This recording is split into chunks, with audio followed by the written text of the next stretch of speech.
구자령입니다. 오늘은 두 가지 얘기를 해볼까 합니다. 첫 번째로는 총선에 대한 이야기입니다. 저희는 공천 신청자에게 한 30가지 정도의 서류를 요구해서 받았습니다. 그 중에는 자기 검증 진술서라는 것도 있습니다. 133개 항목에 걸쳐서 범죄 이력, 세금 문제 등 뭐 이런 것까지 물어보나 싶은 항목까지도 세세하게 검증을 요구했고, 문제가 있다면 소명서까지 제출하도록 하였습니다. 조국 씨나 이재명 대표 같은 경우에는 그것을 작성하면 거의 범행 일지나 자주서 정도가 됐을 겁니다. 당연히 그분들은 우리 당에서 공천을 받을 수 없습니다. 그런데 우리가 통제할 수 없는 영역에서 그분들은 이번 총선에 나오겠다고 합니다. 저는 어디 내놔도 부끄럽지 않을 분들이 국회의원이 되는 것이라고 믿어왔는데 그 건전한 상식이 위협받고 있습니다. 어디에 내놔도 부끄러운 그분들이 기어코 국회의원이 되려고 합니다. 총선은 범죄자들이 면죄부를 얻는 수단이 아닙니다. 국회의원 배지가 수갑을 푸는 도구로 쓰여서는 안 됩니다. 동료 시민 여러분께서는 이번 선거의 성격을 규정하실 수 있습니다. 국민의 대표를 뽑는 선거인지 범죄자 방탄 채워주는 선거인지, 이번에 잘 선택하신다면 앞으로 범죄자들이 재판에서 안 된다면 총선으로 나가자라는 엉뚱한 생각을 하지 못하게 될 것입니다.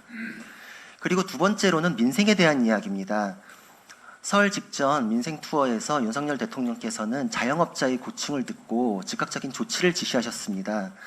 자영업자가 청소년이 위조 신분증으로 술, 담배를 사고 그걸 이용해서 협박을 하고 돈을 내놓지 않으면 자진 신고를 해서 영업정지를 맞도록 한다라는 이야기를 했었을 때 왜 이것이 아직도 시정되지 않느냐라고 즉각적인 조치를 주문하셨고, 관계부처에서는 3시간 만에 이 부분을 고려해서 업주가 피해를 입지 않도록 하겠다라는 조치안을 내놨습니다. 저는 그 장면을 보고 마음이 뜨거워졌습니다. 저는 그런 사건을 하면서 굉장히 막다른 벽에 부딪힌 느낌을 많이 겪었었기 때문입니다. 법에는 잘못이 없습니다. 그럼에도 불구하고 자영업자를 피해자로 내몬 것은 그 법의 의미를 기계적으로만 적용한 공무원에게 있었습니다.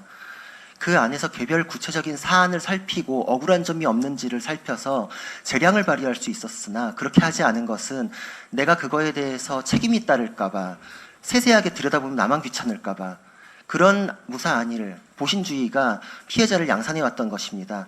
그런 태도는 잘못이 없는 법을 잘못된 법으로 만들고 왜곡합니다. 이번 대통령의 조치는 법치주의를 바로 세우고 법의 의미를 더 명확하게, 더 빛나게 만든 것입니다. 이런 조치는 헌법의 수호자로서의 책임을 다한 것이라고 생각합니다.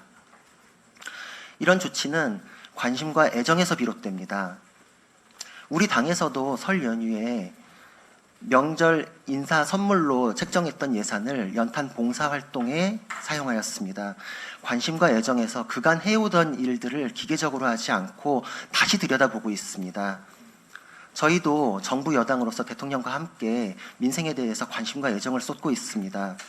저희는 새로운 정치를 가지고 왔고, 이 관심과 애정은 이번 총선에서 승리한 이후에는 당연한 기준으로 자리 잡을 것입니다. 저는 목련이 피는 그 계절을 설레는 마음으로 기대하겠습니다. 감사합니다. 장 의원님 고맙습니다.